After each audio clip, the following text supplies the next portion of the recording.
ver hoy día la clase de tronco cerebral, tanto la morfología interna como la externa. Recordar que en la clase anterior les había mencionado, para los que estuvieron, que todo lo que ingresa al sistema nervioso toma el nombre de aferente y todo lo que egresa el nombre de eferente. Ya, eso es básico para nosotros. Les había mencionado también que el cuerpo o soma neuronal toma el nombre de sustancia gris en el sistema nervioso central y la sustancia blanca, y el axón toma el nombre de sustancia blanca en este sistema nervioso central. Que para nuestro tema de hoy, en el tronco cerebral, la sustancia gris iba pues formar núcleos propios y núcleos de los nervios craneales. Mientras que la sustancia blanca la vamos a encontrar en el tronco cerebral formando vías ascendentes, vías descendentes y fibras de conexión y de salida de los nervios craneales. Empezaremos viendo la morfología externa. El tronco cerebral tiene tres porciones. Una porción inferior que se continúa con la médula espinal llamada bulbo raquídeo, una porción intermedia llamada protuberancia anular o puente de Barolio o simplemente puente, y una porción superior llamada mesencéfalo. Son las tres porciones conformantes del tronco cerebral o tronco encefálico. Recordar por ahí que el bulbo raquídeo pues también es llamado médula oblonga o médula oblongada, por si acaso. Ya a la protuberancia les hemos dicho que le llaman puente Barolio o simplemente puente. ¿Ya? Hablaremos primero del bulbo raquídeo. El bulbo raquídeo es la porción inferior del tronco cerebral que tiene una longitud aproximada de 3 centímetros, un diámetro transverso de 2 y un diámetro antero posterior de 1.25 aproximadas. Son medidas aproximadas. ¿Cuáles son los límites del bulbo? Tiene un límite superior que lo da el surco bulbo protuberancial. También le podemos llamar de otras formas a este surco. Le podemos llamar surco pontobulbar, pontomedular, porque hemos dicho que médula oblongada se llama bulbo. ¿Qué más? Bulbo póntico, bulbo protuberancial. Entonces lo podemos llamar de varias formas, no se hagan líos con eso. Inferiormente, el límite es un plano imaginario. No hay algo real que nos diga acá está el límite entre la médula espinal y el bulbo. Lo es para algunos autores la decusación de las pirámides. Son un cruce de fibras. Para algunos autores es el límite inferior del bulbo. Otros dicen a nivel del agujero magno. Otros dicen a nivel del borde superior del arco del Atlas. Pero bueno, en fin. Entonces es un límite controversial el límite inferior. El límite superior sí está claro para todos, el bulbo protuberancial. Muy bien. Todo el tronco cerebral hacia atrás tiene a esta estructura que se ve por acá, el cerebelo. Ya, el cerebelo. Es por eso que cada porción del tronco cerebral tiene conexión con el cerebelo a través de los pedúnculos cerebelosos. El bulbo que estamos estudiando primero se conecta con el cerebelo a través del pedúnculo cerebeloso inferior. El pedúnculo cerebeloso inferior también es llamado cuerpo restiforme. Cuerpo restiforme. Muy bien. Entonces, hemos visto las medidas aproximadas y los límites del bulbo. Vamos a estudiar ahora las estructuras que tiene en sus caras. El bulbo tiene tres caras. Tiene una cara anterior, una cara lateral y una cara posterior. Veamos primero la cara anterior. La cara anterior tiene un surco a nivel de su parte media. Se llama surco medio anterior o surco medio ventral. Este surco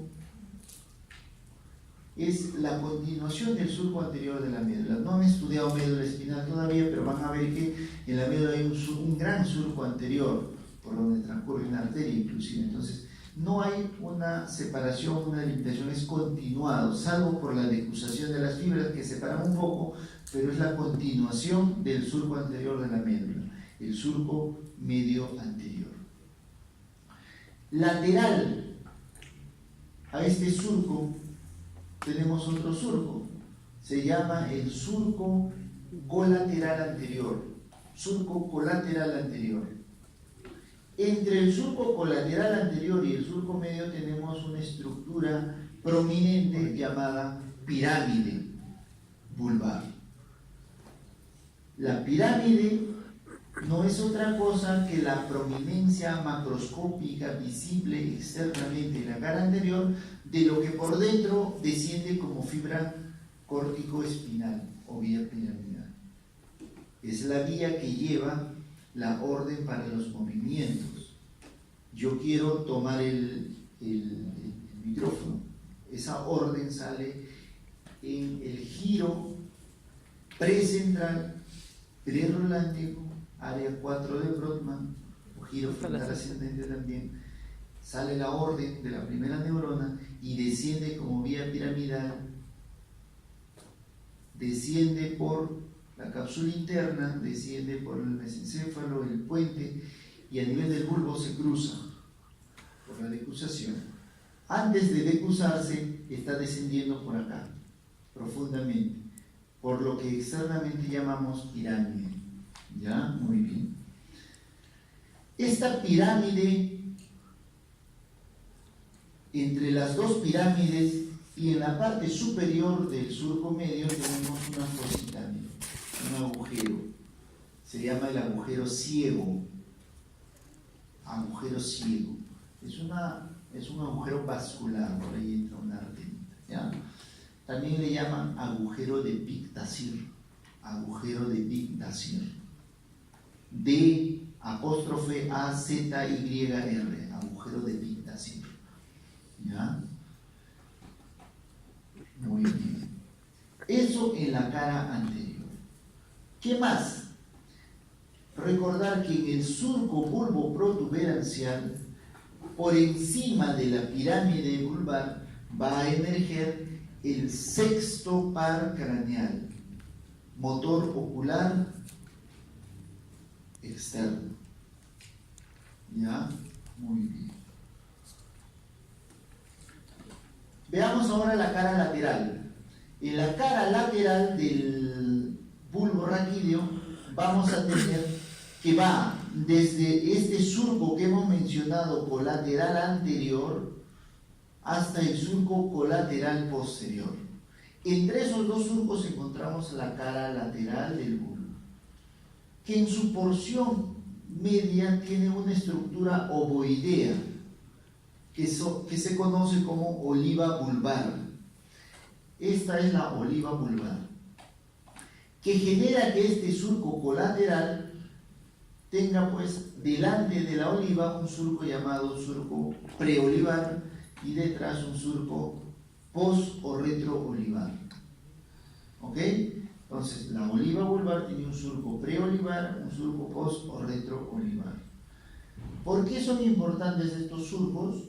Porque por el surco preolivar tiene su origen aparente, tiene su emergencia las raicillas del 12º par craneal, el nervio hipogloso.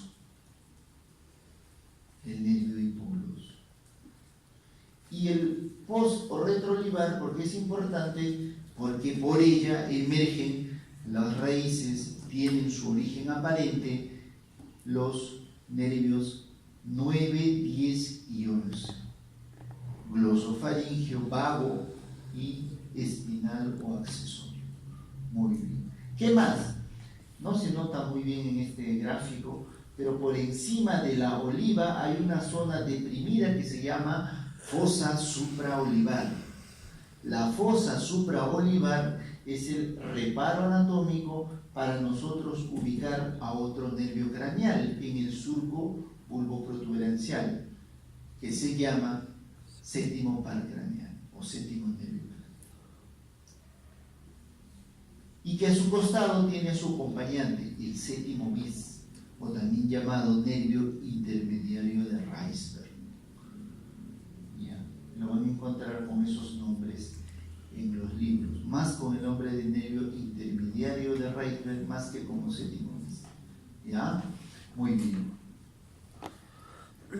Y mucho más entre los dos, ¿quién es medial y quién es lateral? Medial es el séptimo y lateral es el intermediario. Y mucho más lateralmente tenemos al octavo par craneal, el que tiene varios nombres, ¿no? Acústico, coclear, cocleovestibular, vestíbulo coclear, etc. Se dice además, como acá está el cerebelo, forma con este surco un ángulo, el ángulo pontocerebeloso. Se dice también entonces que a ese nivel está el octavo, la emergencia o el origen aparente del octavo par craneal, en el ángulo pontocerebeloso. Muy bien. Y ahora veamos la cara posterior. La cara posterior del bulbo va a ser dividida en dos mitades para estudiar, en una mitad superior y una mitad inferior. La mitad inferior no se diferencia, se parece mucho a la cara posterior de la médula espinal, pero la mitad superior sí es muy distinta, porque forma parte del piso del cuarto ventrículo. La mitad inferior forma parte de la continuación de la médula espinal, no se diferencia mucho. ¿Qué encontramos en la cara dorsal o posterior? Un surco llamado surco medio dorsal o surco medio posterior. Tenemos además un surco colateral posterior. Entre estos dos surcos hay un surco pequeño que se llama surco intermedio posterior. Entonces, surco medio posterior, colateral posterior y un surco intermedio posterior. Todo lo que está entre el surco colateral posterior y el surco medio posterior se llama la columna dorsal. Algunos lo llaman la pirámide posterior. En esta columna dorsal o posterior, este surco intermedio genera dos porciones, dos cordones. Medialmente el cordón delgado, gracilis o de Golgi, y lateralmente el cordón cuneiforme, cuneatus o de Burdach. Estos cordones van a terminar hacia arriba formando unas estructuras prominentes. El fascículo de Golgi forma una prominencia ovoidea denominada masa o clava, que profundamente, internamente tiene el núcleo de Golgi, o núcleo gracilis, o núcleo delgado. Y este tubérculo toma el nombre de tubérculo cuneiforme. Internamente tiene el núcleo cuneiforme o de Burdach.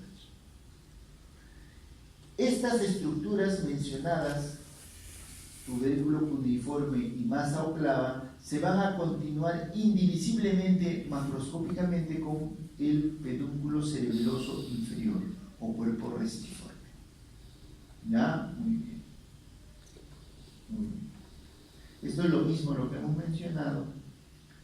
Ahora vamos a ver la mitad superior de la cara posterior del bulbo.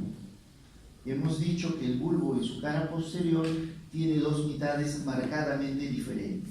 La mitad inferior que acabamos de mencionar es muy diferente a la mitad superior.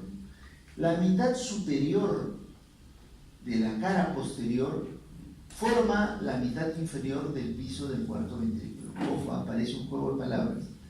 La mitad superior de la cara posterior del bulbo está formando la mitad inferior del piso del cuarto ventrículo. La otra mitad de este piso está formada por el puente, por la protuberancia. La mitad inferior la forma el bulbo. ¿Y qué parte del bulbo? La mitad superior de su cara dorsal o posterior. ¿Qué encontramos acá? Vamos a encontrar un surco no solo en la porción vulvar, sino también en la porción póntica, un surco al medio que se llama surco medio o surco mediano. Lateralmente no se nota muy bien, pero también hay un surco, se llama el surco colateral a secas, o colateral o limitante, o surco limitante. Ahora vamos a ver si hay otra estructura, no hay por aquí. Entonces, el surco medio o mediano, el surco colateral o surco limitante. En la porción vulvar vamos a tener que este surco limitante, además del surco medio o mediano, genera unas zonas triangulares o más o menos triangulares que toman los siguientes nombres. Pegado al surco mediano tenemos la llamada ala blanca interna. Lateralmente tenemos el ala blanca externa y entre ellas el ala, y más inferiormente el ala gris. El ala blanca interna también es llamada el trígono del vago, y el ala blanca externa toma el nombre de área vestibular, y el ala gris toma el nombre también de trígono del hipogloso, porque profundamente se encuentra el núcleo del hipogloso. ¿Y por qué el trígono del vago? Porque profundamente está el núcleo dorsal del vago. Ojo, el vago tiene un montón de núcleos, el núcleo dorsal del vago. Muy bien. Además, en esta cara posterior, mitad superior del bulbo, vamos a tener que de adentro hacia afuera, horizontal o un poco oblicuamente, tenemos unas fibras visibles macroscópicamente, acá se ve apenas uno, que se llaman estrías acústicas. Se llamarán de esa forma porque transcurren fibras blancas, parte del sistema de la vía acústica. Ya, muy bien. Entonces tenemos las estrías acústicas. Este surco mediano con las estrías acústicas a algún neuroanatomista le hizo recordar lo que antiguamente usaban, la pluma para escribir. Por eso algunos libros todavía conservan esa denominación, que al surco, si alguno conoce una pluma, ¿cómo se llama esa parte que se inserta en la piel del animalito? El cálamo, así se llama. Entonces, por eso a esto algunos libros le llaman el calamus scriptorius, y a las estrías le dicen las plumas o las barbas del calamus. Todavía lo describen algunos libros de neuroanatomía. Ya, muy bien. La punta del calamus scriptorius sería el vértice. Este vértice toma el nombre de óvex o cerrojo. El óvex o cerrojo no es otra cosa que el vértice inferior del piso del cuarto ventrículo. A este nivel comienza a haber una membrana que va a formar el techo, porque esto no está abierto. Si esto fuera el bulbo, vamos a tener así atrás al cerebelo. Hemos sacado ese cerebelo para poder ver. Entonces, en esta porción comienza la telita que cubre para formar el techo, y esta porción a nivel del vértice del óvex toma el nombre de válvula de Tarín. Que es la válvula de Tarín, es la válvula que va a formarse a nivel del óvex o del vértice inferior. Muy bien, muy bien. Recordemos además que el bulbo raquídeo tiene una estructura que lo conecta con el cerebelo y toma el nombre de pedúnculo cerebeloso inferior. Lo que todos ven fácilmente es el pedúnculo cerebeloso medio. Ojo, no se vayan a confundir. El pedúnculo cerebeloso inferior está pegadito al medio, hacia abajo, muy pequeño. Pedúnculo cerebeloso inferior. Muy bien. Muy bien. Además, en esta zona que hemos mencionado, entre el piso del cuarto ventrículo y la masa o clava poquito lateralmente. En algunas muestras en la práctica van a poder ver una zona media oscura. Toma el nombre de tubérculo ceniciento o de Rolando.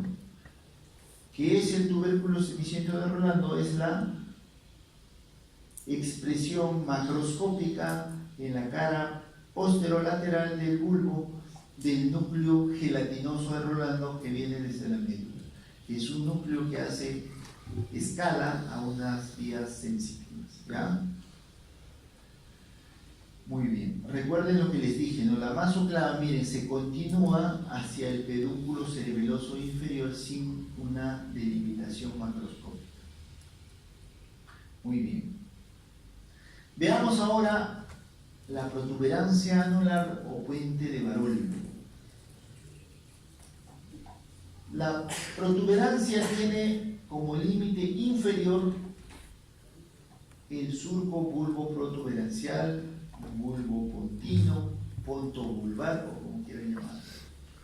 Y el límite superior lo da el surco ponto mesencefálico. Va a tener una cara anterior. Lateralmente no vemos una cara propiamente porque lo termina ocupando el pedúnculo cerebeloso medio, pero sí vemos una cara posterior formando parte del piso del cuarto ventrículo. Tiene estas longitudes aproximadas. Veamos sus caras. La cara anterior es dominada en la parte central por un surco, que es llamado surco basilar. ¿Cómo se forma el surco basilar? Por la presencia de una arteria llamada homónimamente arteria basilar. Si ustedes recuerdan sus clases de cabeza, específicamente de cráneos, recuerdan la zona del cráneo óseo, que toma el nombre de clivus. ¿Se acuerdan o no se acuerdan? ¿O no les han enseñado? Yo estoy seguro que sí les han enseñado, de repente no lo recuerdan. El clivus. ¿Recuerdan la fosa del hipófisis? ¿Sí se acuerdan de eso? ¿Se acuerdan? Ya. Detrás de la fosa hay una espaldar, le llama la silla turca también por eso, ¿no? La fosita tiene un espaldar que se llama lámina cuadrilátera, ¿cierto? Ya. Toda esa bajadita o oblicua que viene desde la lámina hacia el agujero magno, toda esa zona se llama el clivus. ¿Ya? Es una estructura ósea conformada por varios huesos. Entonces se llama entre el esfenoides y el occipital. Eso se llama el clivus. Entonces, imaginemos que esto es el clivus y acá está el puente. Entre ellos dos, sentado en el clivus, está una arteria que se llama la arteria basilar, y los latidos de esa arteria hacen que en el puente se genere ese surco llamado basilar. ¿Ya? Facilito, la anatomía es muy fácil. El surco basilar. Y ese surco hace que, como el surco se ha generado solo donde está la arteria, hace que la del costado se genere, se vea como prominente, ¿no? Ese surco hace que al costadito se vea como prominente. Esa prominencia se llama rodete protuberancia. Entonces, lateral al surco basilar tenemos los rodetes protuberanciales. Muy bien. Estas fibras son claramente horizontales, ¿no? Y van a terminar formando lateralmente el pedúnculo cerebeloso medio. ¿Cuál es el más grande de los pedúnculos cerebelosos? El medio. ¿Ya? Por eso ocupa toda la cara lateral del puente. Muy bien. Y ahora veamos la cara posterior, entonces. La cara posterior del puente forma la mitad superior del piso del cuarto ventrículo. ¿Correcto? Y habíamos mencionado algunas estructuras como el surco medio o surco mediano, el surco colateral o surco limitante.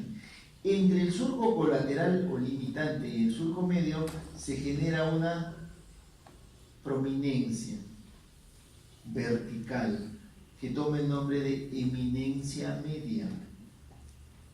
Eminencia media. Esta eminencia media, más o menos a nivel del límite entre el puente y bulbo, genera una prominencia mucho mayor, redondeada, que toma el nombre de eminencia teres o eminencia redonda. Eminencia teres o eminencia redonda, que no es otra cosa que la prominencia que genera profundamente el núcleo del sexto par craneal.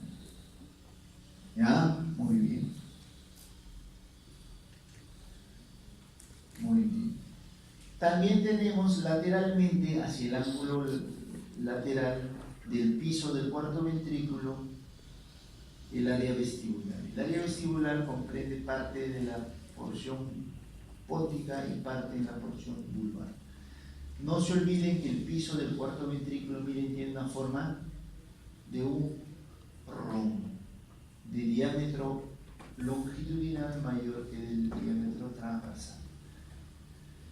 Así como en el vértice inferior había una válvula de Tarín, en el vértice superior, miren, ya prácticamente saliendo de la parte inferior del mesencéfalo tendremos a la válvula de Vieuxens. Ya hay una válvula acá que se llama válvula de Vieuxens. Muy bien.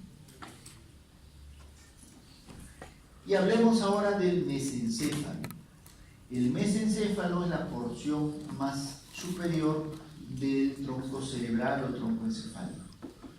Es mucho más corto, no mide más de 2 centímetros. Tiene como límite inferior el surco pontomesencefálico y como límite superior tiene a la cintilla óptica. A la cintilla óptica y centralmente a los tubérculos o cuerpos mamilares que forman parte del lienzo. Entonces, el límite superior lo da la cintilla óptica y los cuerpos mamilares del hipotálamo. ¿Ya? ¿Qué encontramos? Lateralmente, en la cara anterior, tenemos lateralmente a los pedúnculos cerebrales. Los pedúnculos cerebrales o pies del cerebro es la estructura que conecta al cerebro con el tronco cerebral.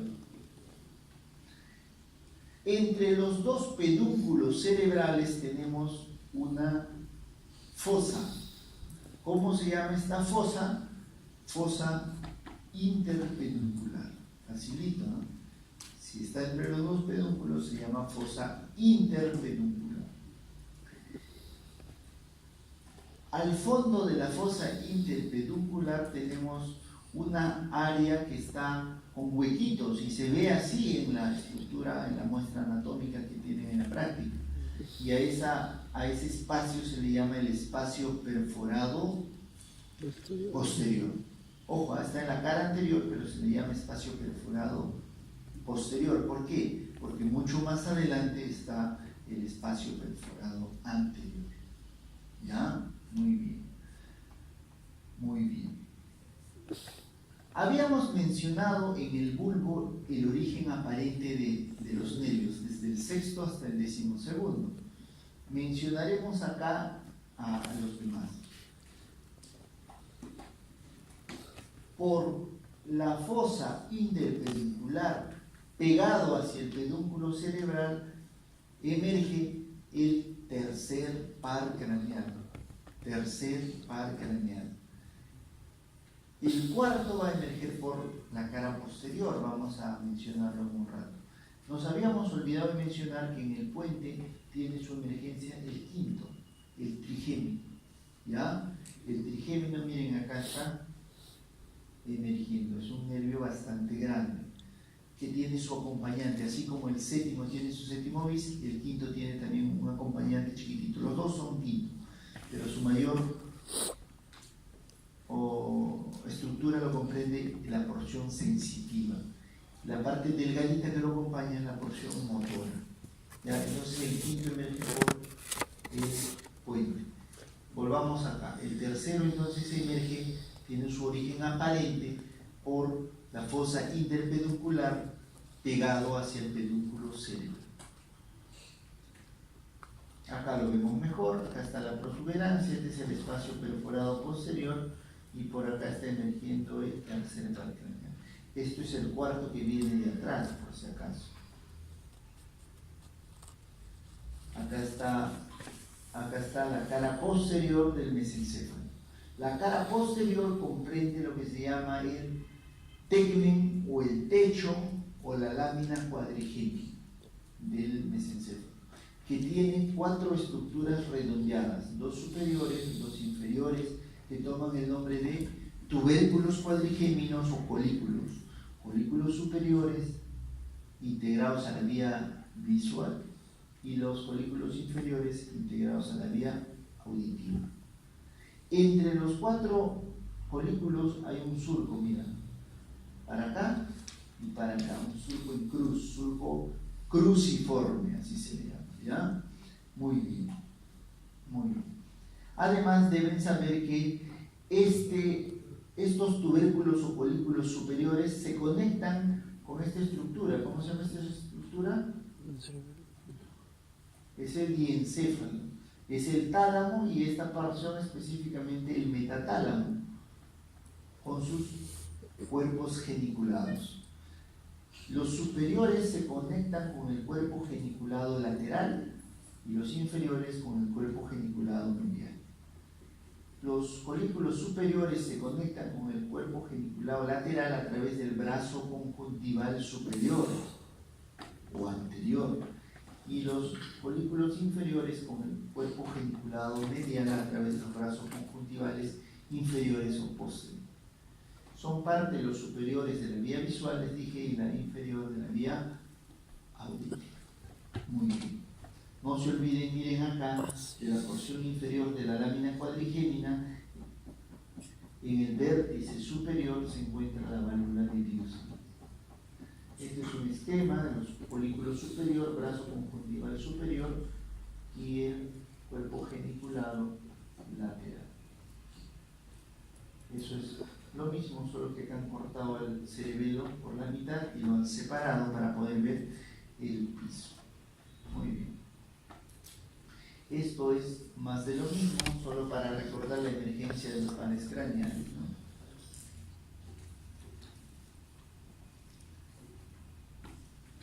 Acá está más de lo mismo que hemos mencionado, ¿no?